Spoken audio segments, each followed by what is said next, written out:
Welcome to tasty ക്യൂൻസ്. നമ്മുടെ ഓണമൊക്കെ എത്തിക്കൊണ്ടിരിക്കുകയാണ്. അപ്പോൾ ഓണത്തിൻ്റെ സ്പെഷ്യൽ വിഭവമായിട്ടാണ് ഞാൻ വന്നിരിക്കുന്നത്. ഇന്നൊരു കൂട്ടുകറിയുടെ റെസിപ്പിയാണ് ഞാൻ കാണിക്കാൻ പോകുന്നത്. നമുക്ക് എങ്ങനെയാണ് കൂട്ടുകറി ഉണ്ടാക്കാമെന്നൊന്ന് നോക്കാം.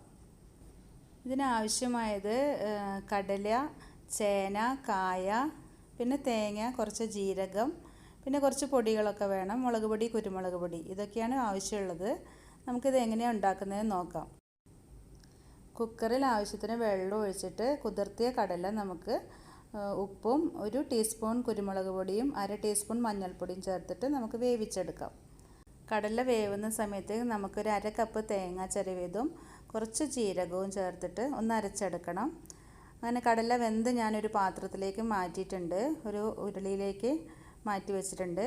ഇനി ഇതിലേക്ക് നമുക്ക് കഷ്ണങ്ങൾ ഇട്ട് വേവിക്കണം.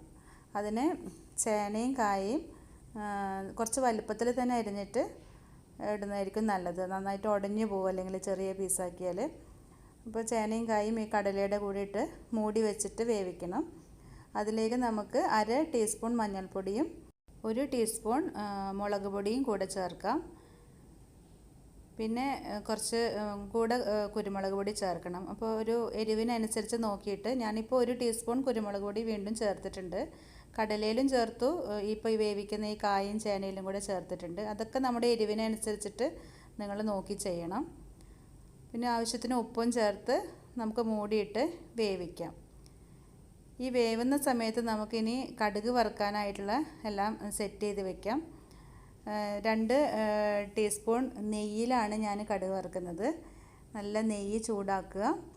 അതിലേക്ക് കടുകും ശകലം ജീരകം കൂടെ ഈ കടുക് വറുക്കുന്നതിലിടണം. അതിനുശേഷം കറിവേപ്പിലയും ചുവന്ന മുളകും, അതായത് ഉണക്കമുളക്, അതും കൂടെ ഇട്ടിട്ട് നമുക്കൊന്ന് മൂത്ത് വരുന്ന സമയത്താണ് പിന്നെ നമ്മൾ തേങ്ങ ചേർക്കുന്നത്.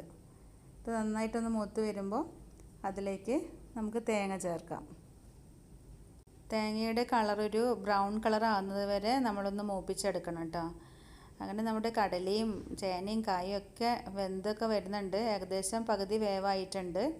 അപ്പോൾ അതിനകത്ത് ഈ പകുതി വേവാകുമ്പോൾ തേങ്ങ ജീരകം കൂടെ അരച്ചതും കൂടെ ഇതിൽ ചേർത്ത് ഇളക്കണം.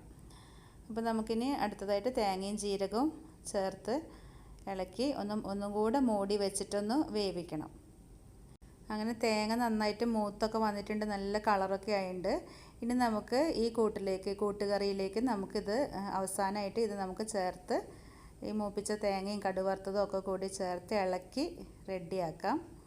അങ്ങനെ നല്ല കളറായിട്ടൊക്കെ ഉണ്ട്. നല്ല ടേസ്റ്റി ആയിട്ടുള്ള കൂട്ടുകറിയാണ് കേട്ടോ. ഓണത്തിന് നിങ്ങളെല്ലാവരും ട്രൈ ചെയ്യണേ. അപ്പോൾ ഈ തവണത്തെ ഓണത്തിന് ടേസ്റ്റി ക്യൂൻസിൽ ഉണ്ടാക്കിയ കൂട്ടുകറി നിങ്ങൾ ട്രൈ ചെയ്തിട്ട് അഭിപ്രായങ്ങളൊക്കെ പറയണം കേട്ടോ. അപ്പം ആരെങ്കിലും ഈ നമ്മുടെ ചാനൽ സബ്സ്ക്രൈബ് ചെയ്യാത്തവരുണ്ടെങ്കിൽ സബ്സ്ക്രൈബ് ചെയ്യണം. പിന്നെ കമൻറ്റുകളൊക്കെ അറിയിക്കണം. പിന്നെ എല്ലാവർക്കും ഷെയർ ചെയ്യുകയും ചെയ്യണം കേട്ടോ. ഈ ഓണം നല്ല അടിപൊളി ഓണമാവട്ടെ. നിങ്ങൾക്ക് എല്ലാവർക്കും എൻ്റെ ഓണാശംസകൾ അഡ്വാൻസ് ആയിട്ട് നേരുന്നു.